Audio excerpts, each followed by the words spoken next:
Welcome back, folks. This is my workbench. I have been cranking radios out all summer long, into the fall. I've got 5 units awaiting restoration and more on the way. Man, what a long, strange trip it's been. I've got radios coming and going. I just shipped one out today. Man, it's been so busy. This shop has been just humping. I just can't believe the market that I have stumbled on. The people who want these classic car stereos restored. This is typically, these are my bread and butter right here. This is the typical first generation Miata radio, and I have really gotten to know these in and out, and I love working on them now. I hated them at first, but now that I've figured out where the failure points are and come up with ways to fix every one of them, I've really grown to like those, actually. And I do a lot of these too. These are the first generation upgraded model stereos for the Miatas. This is what's in my car, and this is what started my business in the very beginning. It was those. But today, I want to work on my own stuff. I want to work on something that is mine, because, I need a break. So what we're going to do is, I'm not showing you this box because it has my address on it, but I ordered some cap kits from Console5. I got a couple of them here. Let's see if they're all in this package, or if yep, all 3 are in there. Sweet. Console5 is a company that sprouted out of nowhere to address a very real need. So this company specializes in putting together capacitor kits for some of the more common retro electronics, with a focus on, I believe, arcade machines, vintage computers are the more popular ones, and I dare I say, potentially console games, like classic arcade or gaming consoles. I don't know that for sure. I haven't really checked. I've only bought from them on their vintage computer catalog side.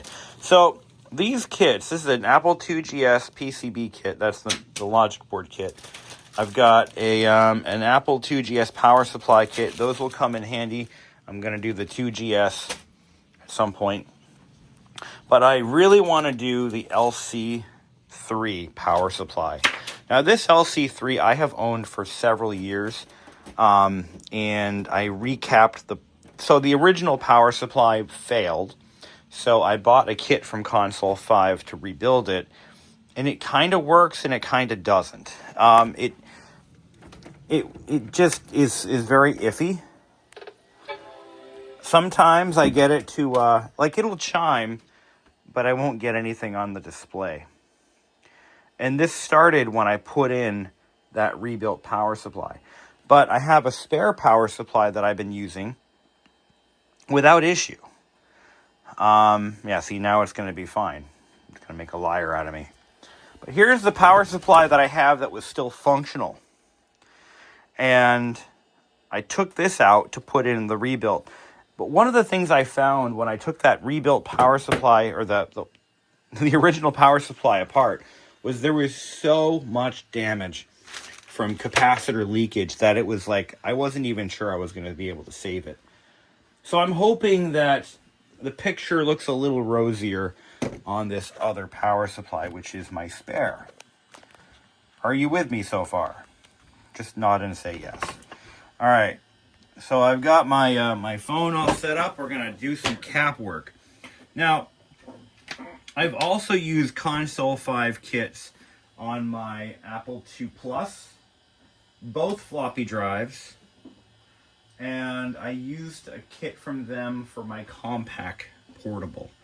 So far, I'm very happy with the kits that they've been sending. I will warn some of you guys who are maybe new to cap work. the values of what they send you don't always match up to the original, and that's something you've got to watch out for.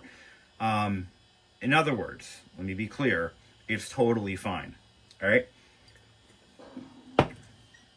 And I believe there are schematic or diagrams available for you from Console5 that discuss what goes where. So he lists the locations of every capacitor and what should be in that location to make it easier for you guys to figure that out. So you're not going to get a one-for-one replacement. You're going to get, closest common match. Okay. And as someone who repairs car stereos as a side business, I buy a fuck ton of caps. Apologies for the language, but this is what I stock on hand for my car stereo business. And yes, substitutions are okay within reason.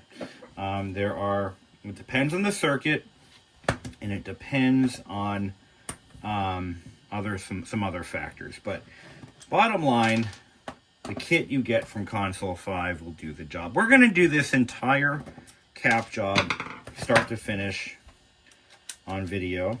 So buckle up, grab the popcorn, and let's have some fun. So this power supply is a functioning power supply. The other one that is currently powering my LC3 right now was non-functional. Okay? Completely non-functional. I brought it back from the dead, but it's unreliable. Right now it wants to work, but sometimes it just doesn't want to work.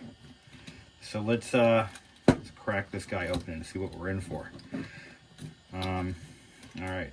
Now, the LC series, wow, these are all marked in red. It's funny because when I'm recapping my, oh yeah, I don't think you get this one. Oh yeah, you do. Yeah, he does include one. So he generally includes every cap, but I found that in some cases there are some that may not be included. And I'm not sure the rhyme or reason for that. But moving along. So the LC series Macs are, if you own one of those pizza box looking things, or any vintage Mac, this is something you need to do. You need to know how to do this, or you need to know where to send it if you don't know how to do it. And for that, I'm going to also give you guys a company you can look up. It's Amiga of Rochester.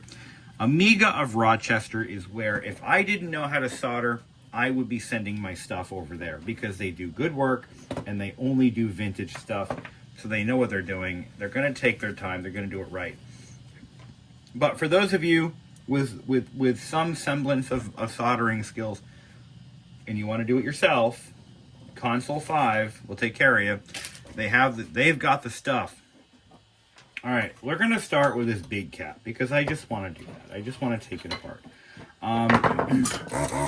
Now, I am fully equipped because of my side business. I have all the equipment I need to do this right. Most people don't have, might have a soldering iron, but most people don't have one of these. This is a desoldering gun. And, I would suggest any vintage electronics hobbyist who intends to do their own work, you should probably go ahead and just buy one of those, because it's money well spent. Now, this cap shows no signs of leakage, which is exactly, it's funny with capacitor work. And this is why I have a hard time sometimes convincing people that this is kind of necessary. And there's actually some debate, in the hobby communities, multiple communities, whether or not this is necessary or not. But here's my take on it. I'm going to just go ahead and put a little bit of solder here just to tack it in place. So let's talk about the age-old discussion of to recap or not to recap, because it is a controversial topic for some people. My take is, and this is based on my experience working in the car stereo restoration business for 3 years. and I've worked on nearly 200 car stereos from all over the world. And I have found that, and most of them, by the way, are all the same model. The Panasonics and the Pioneers. Two completely different stereos from two different manufacturers, but two different models, okay? So I work on it. Probably half of them are the Panasonics and half of them are the Pioneers, just to simplify it for you guys. I would say out of every 10 units I open up, maybe 1 or 2 don't show any sign of leakage. And by leakage, I'm literally referring to electrolyte seepage from the capacitor body itself. It's hit or miss, but overwhelming majority of the units I work on, that electrolyte has started to seep out. And when you, let's pull a couple of caps out, and we'll see if there's any that are obviously bad. So let's take out this 270-25. Now,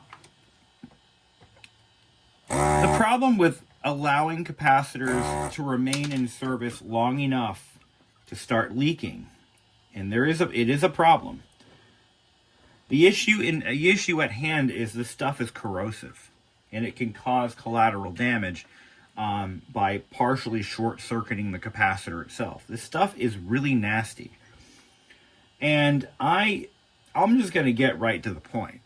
I recap everything now. Everything I get, all of my vintage computers, I do not care if it works or not. I have seen enough stereos and other equipment destroyed because the electrolyte has had a chance to leak out and start causing damage before it becomes noticed. And that's kind of it's a hot take. It's a controversial take. I understand. Not everybody believes in that, and that's fine. But that's based on my personal experience, and you can take it or leave it. All right? Good enough? Okay, moving on.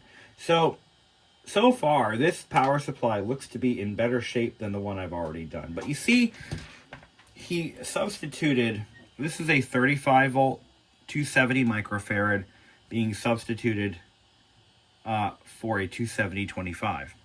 That's okay. You can go up in voltage, you can go up in capacitance, but you can never go down.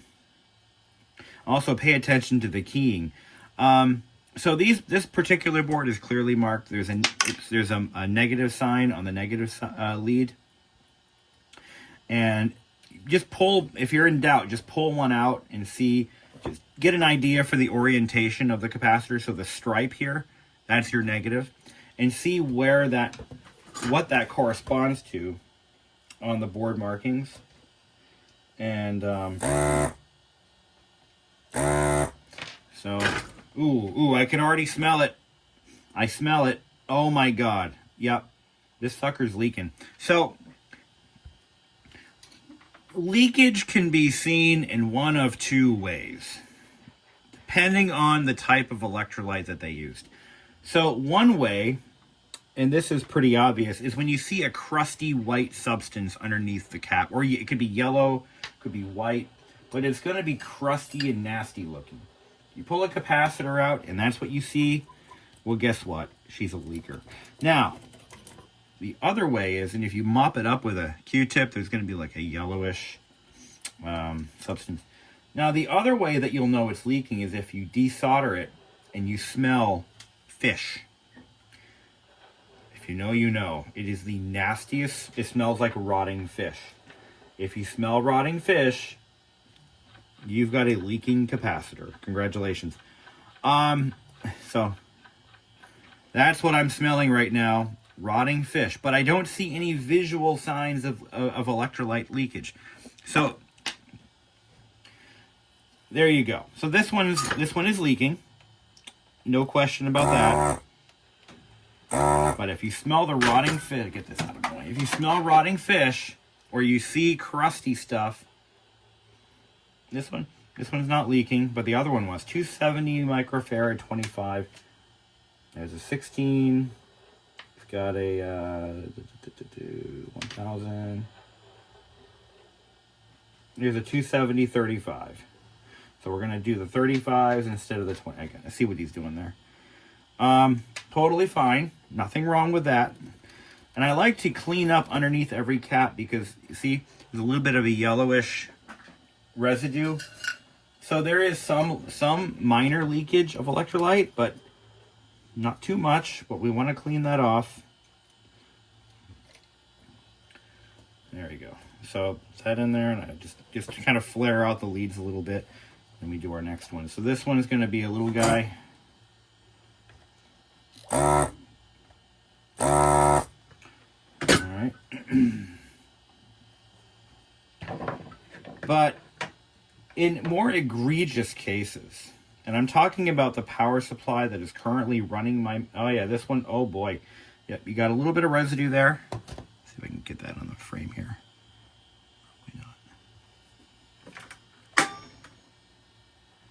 Kind of see a little bit of residue here. See, this power supply was nearly at the point of failure, or pretty close to it. Let's see if I can. Where's my camera lens? Okay, still getting used to the new iPhone 16 Pro. See that? You see that there? See if I can zoom in. Ah, it's not getting picked up. Whatever. Anyway, so there's a crustiness underneath there. No smell of fish, but obviously leaking. Yeah, what was I saying? All right, so a more egregious example would be when you have electrolyte literally pooling under other components, and that's what we had. That's what we had with the other power supply. So what was that? A 270-10. And what do we got here?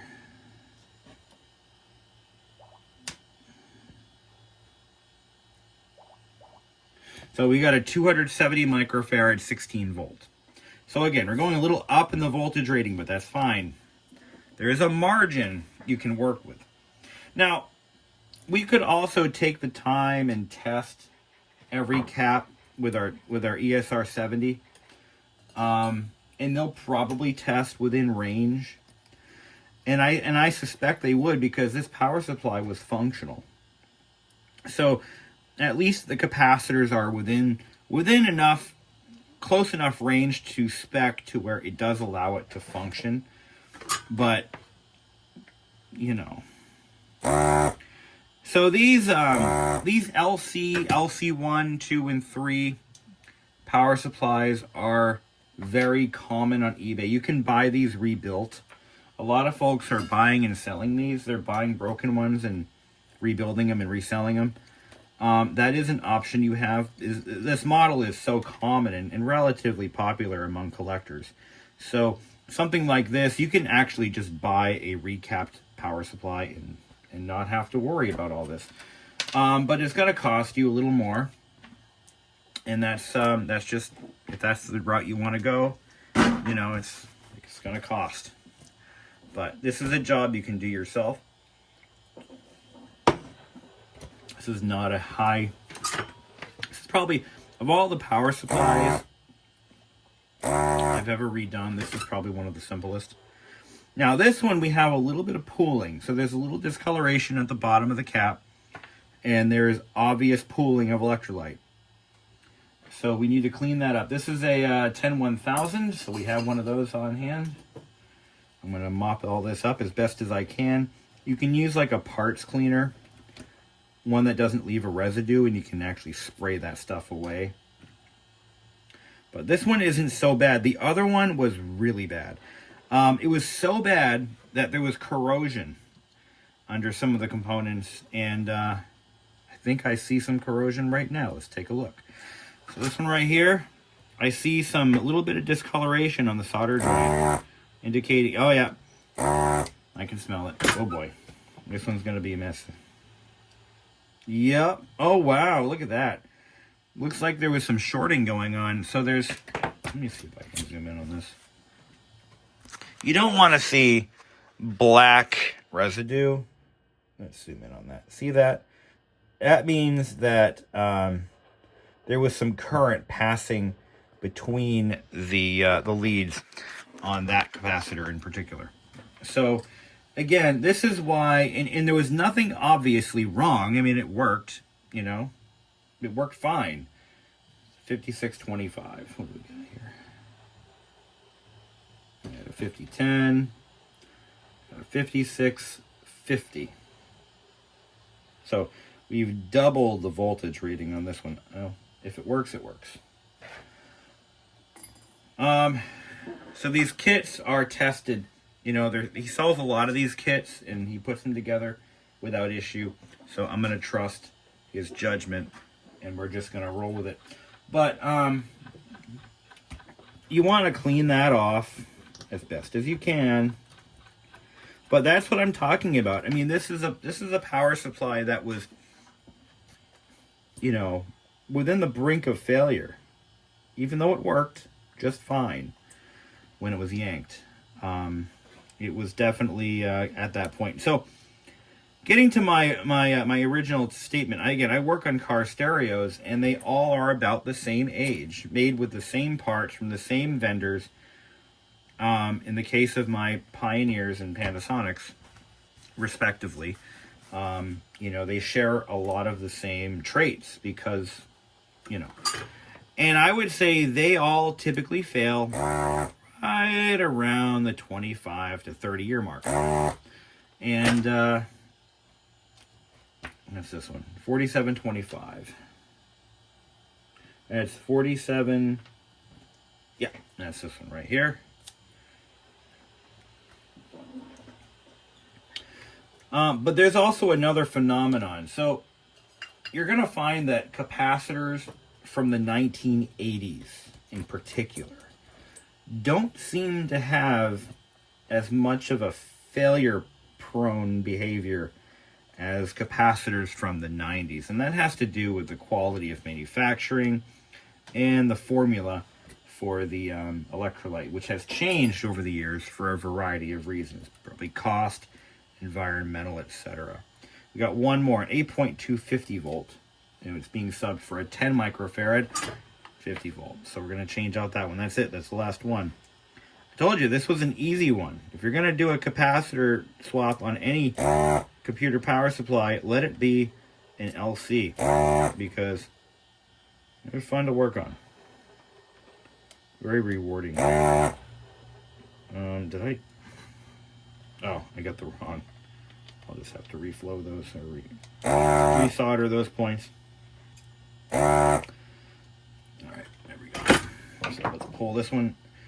This one, no signs of leakage. Oh, well. See, if you look at the bottom cap, which is made out of rubber, if you see it, if it looks kind of shiny or wet, well, that is there's your sign that it just might be leaking. All right. We're in the very beginning stages. So we're going to take out that temperamental power supply that we have, and I'm going to hang on to it as a parts unit. I'll just solder these up. I'm still using leaded solder. Leaded solder, by the way, in case you didn't know, has not been banned. You can buy it pretty much anywhere. But when working on vintage electronics, it's the way I like to go. It melts nice, it flows nice.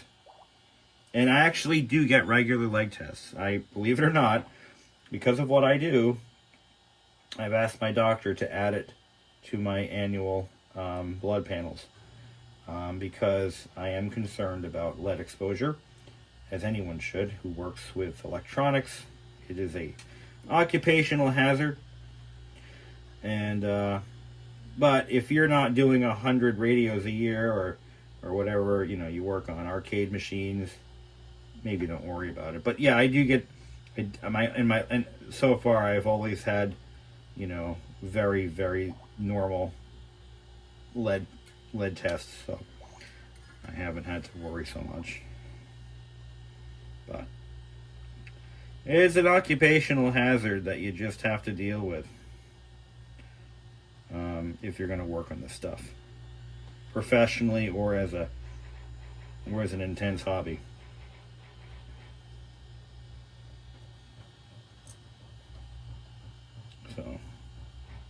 Yeah, this is an easy job right here.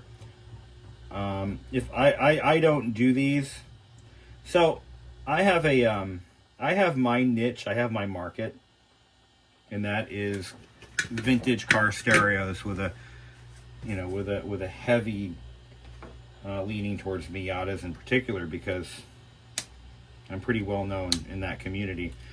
I won't take on vintage computer cap jobs because there's a guy who already does that and he does a good job, and I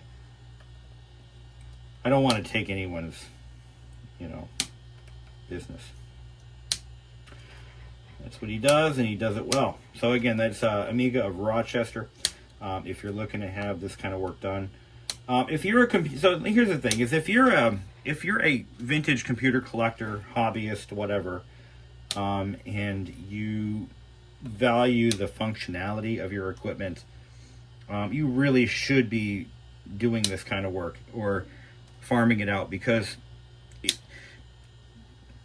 it's better to replace these caps before they fail. That's what I was kind of alluding to earlier in the video, where I was talking about, you know, I literally do. Every machine I have, I'm working through them one at a time. Every machine I own that I intend to keep is getting a complete cap job just as a preventative. And I don't think it's overzealous. I think it's actually beneficial to keeping these machines alive for as long as possible. So, if I'm not mistaken, this goes in like so. This has to be routed like that. Yeah, this power supply wasn't very bad at all. It was actually pretty decent. Now, one thing I haven't talked about with the LCs, and this is key, is that your motherboard caps are going to be the first to go. Anyone who owns one knows what I'm talking about. They are so bad. Those early 90s Mac surface mount logic board caps are the devil. And they will fail, and they cause so much destruction to the motherboards that it's actually critical that they get changed on any machine that you intend to preserve. I have done all of mine. Every classic Mac that I have from that era, all the surface mount caps on the motherboards have been changed, including the LC that we're talking about. And that is, in fact, to be completely frank, that was actually required because none of them worked. They all had problems. My classic, my LC3 and LC2 that I used to have, all of them had issues, and it was all related to motherboard caps. The infamous checkerboard pattern, commonly associated with the Mac Classics, it's motherboard caps, you know. And there was a method of getting them working again that kind of started early on. I'd say like in the mid-2000s, maybe even a little earlier than that. But a lot of folks who were starting to collect those machines had realized that if you just wash the motherboard in the dishwasher or in a parts cleaner, ultrasonic maybe, it would make it work again. So the solution to fixing the checkerboard patterns for a while was just, well, put it in the washing machine. Well, what that was actually doing was washing away the spilled electrolyte, which was causing little short circuits everywhere. And by washing all that away, it would just miraculously start working. And it wasn't until people started to realize that, wait a minute, there's a root to this problem, and we need to get to the root first. And it was capacitor leakage. I'm going to mark off the date that this was capped.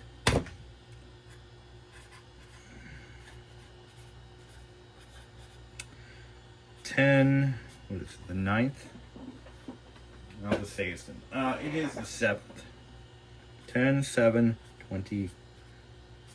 There we go. Alright, let's put it in. Alright, so right now she's happy, healthy, working fine. let's put in the repaired power supply and see what's going to happen. So, unfortunately, this machine doesn't get a lot of use. Dare I say it gets neglected. It just kind of sits here, which is, you know, unfortunately, it's just the way it is. It is one of my favorite vintage Macs of all time. That's why I still own one. This machine was retro-brighted several years ago. I think many years ago. I retro-brighted the entire thing, keyboard, mouse, everything. Monitor, took it all completely apart. And that was a very successful retro-bright. I mean, some of it has actually started to come back, as it's going to. But what's important is the discoloration. So there was an uneven amount of discoloration on this machine, and that retro-bright process corrected it completely. So even though the yellowing will start to come back a little bit, it hasn't come back uneven. So it will start to discolor, which is fine. But what matters most is it's not as mottled, like the D, looking as it was. So this power supply I capped on 6/4/24, and it hasn't really worked right since. But it works. I mean, it went from being completely dead to be intermittent. And so now we're going to put this one in and hope things go well. All right, so let's plug it in. Let's take a look inside this machine real quick. So, motherboard recapping is critical. I did it May 2nd, 2018. That's when it was done. I put the date on that too. And those little surface mount caps, they all should be changed. This one has been pretty reliable after that job was done. I'd say completely reliable. And yeah, haven't really had an issue with it since, other than the power supply, obviously. Let's just kind of have any doubt here. And yeah, she's been pretty decent. Haven't really had any issues or any problems with this machine at all, other than the power supply. So here's to hoping that worked pretty well. Let's put the cover back on. So the LC series, the LC 2s and 3s, are what I basically cut my teeth on when it comes to early Macs. So I was using these throughout middle school, throughout the 90s. This model in particular, a lot of our classrooms had these in the room. The teachers would use them for grades, and the students were allowed to use them on occasion if they needed to write a report or something. So I've been around the LCs almost my entire life, basically.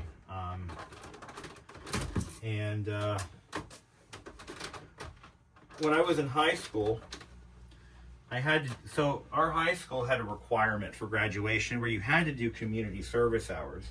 The minimum was 40 hours. And I was still learning, you know, computer maintenance, computer usage and setup and all that. And I got a job working for the school's IT department. And as part of that, I had to basically take the LC 2s and 3s that we had in the building, which were starting to be phased out and repurposed. I had to clean them up, reload the OS, do a clean install of the OS, install software, and set them up for whatever various applications they were needed for. And that involved doing repairs on these things, you know, pulling machines apart to use for parts. You know, so I had piles of motherboards, hard drives, power supplies, floppy drives, and I would just go through and repair them. And that was just one of the many tasks that I was given.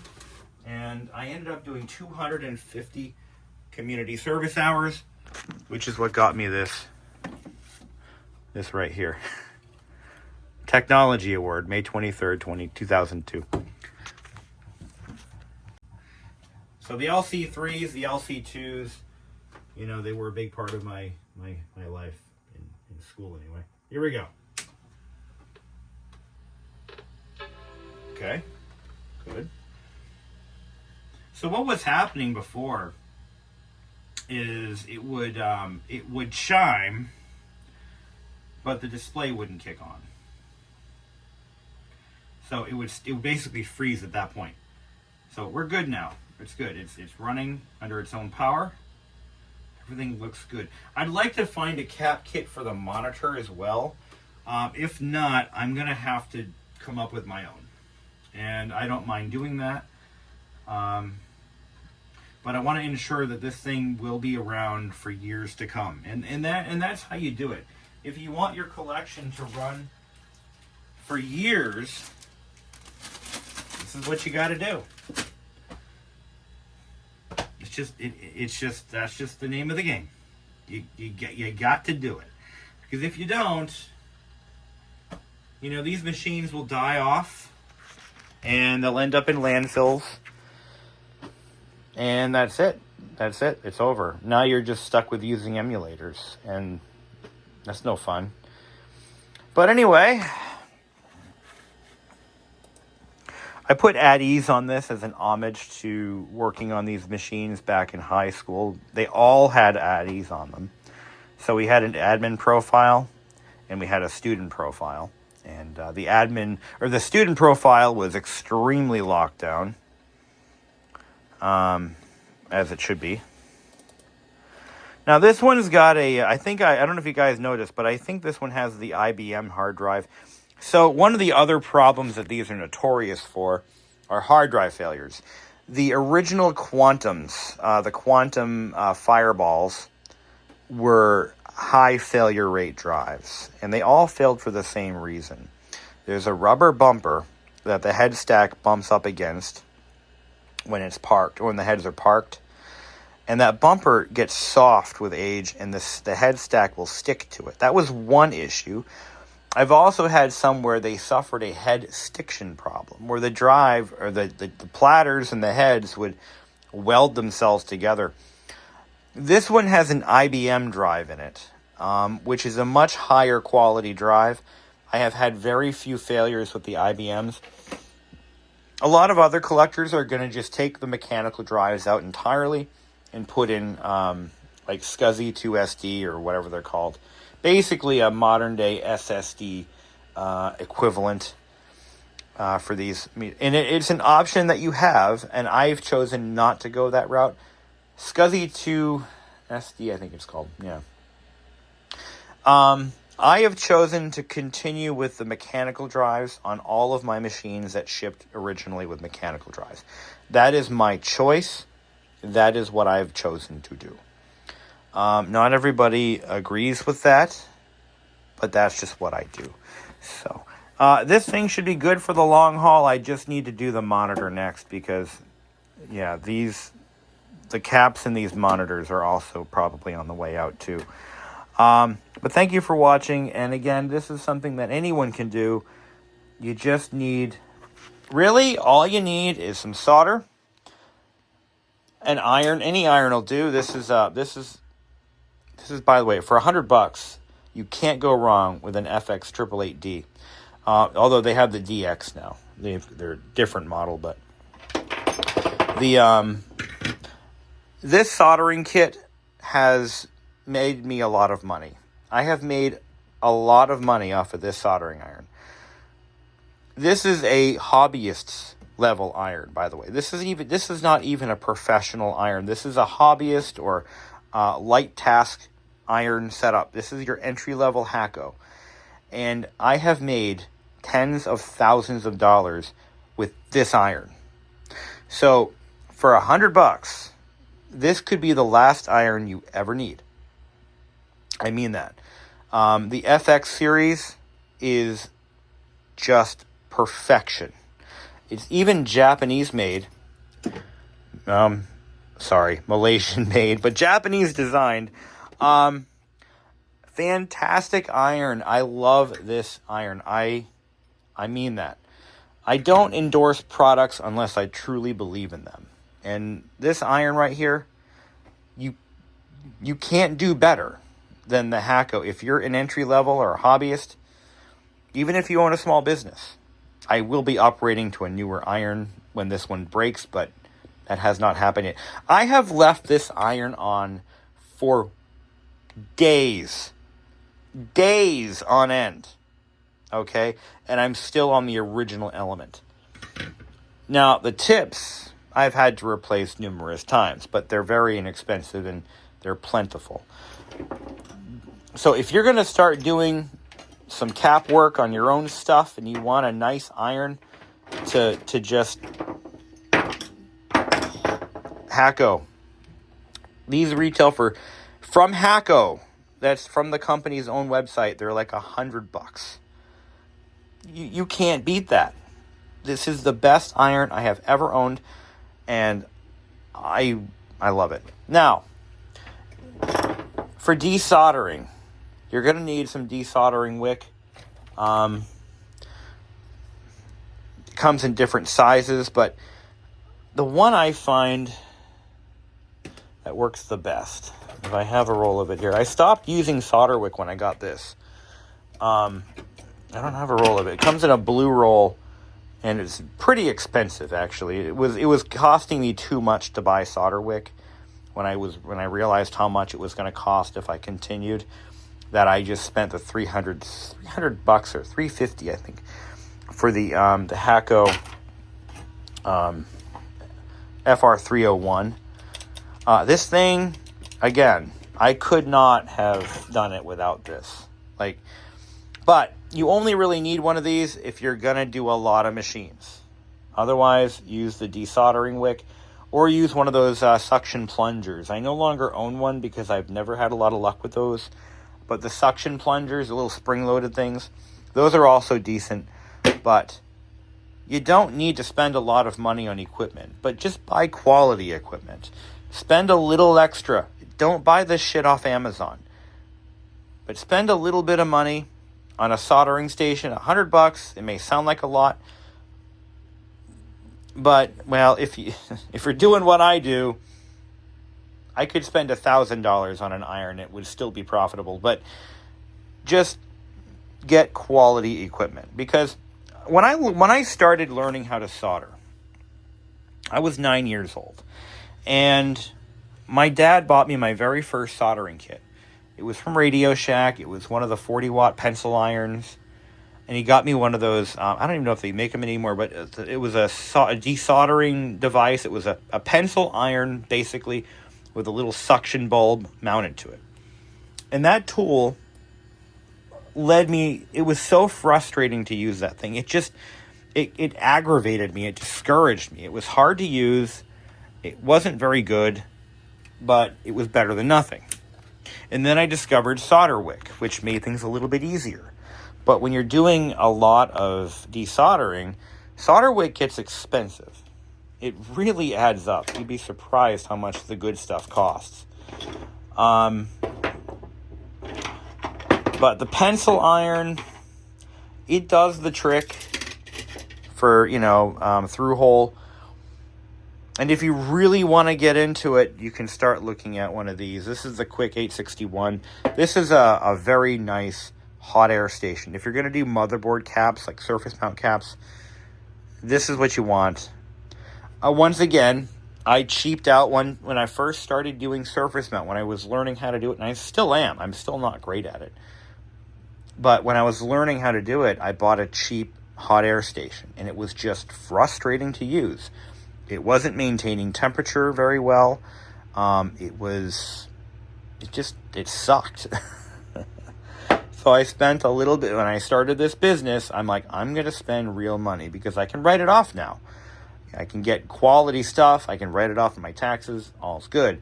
This one was, I think it was $500. No, it wasn't that much. It was $400.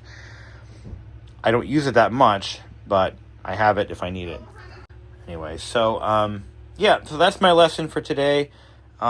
Anyone can solder, but don't buy the cheapest equipment you can find. Buy something a little bit better than that, because you'll find that the cheaper equipment makes soldering so much more frustrating, cumbersome, and you might get discouraged. But once again, the Hakko FX series, I think the current model is the FX888DX, and they got rid of these buttons and they replaced it with a knob, which was by popular demand, by the way. The original version of this station was analog, and it had a rotary dial here. It looked like a combination lock. That's the one I wanted, but they don't make those anymore. And also be aware, there are knockoffs of these tools. This and this, there are knockoffs. They're all over Amazon, all over eBay. Don't buy them. Get them from a legitimate dealer. I think Tech Electronics, I think, is one of them. One of the legitimate ones. Anyway, that's all I got for... Oh, and Adafruit. Adafruit is legit. They are a legit Hakko dealer. So, anyway. Take that information. Use however you wish. Have a great day. Thank you for watching.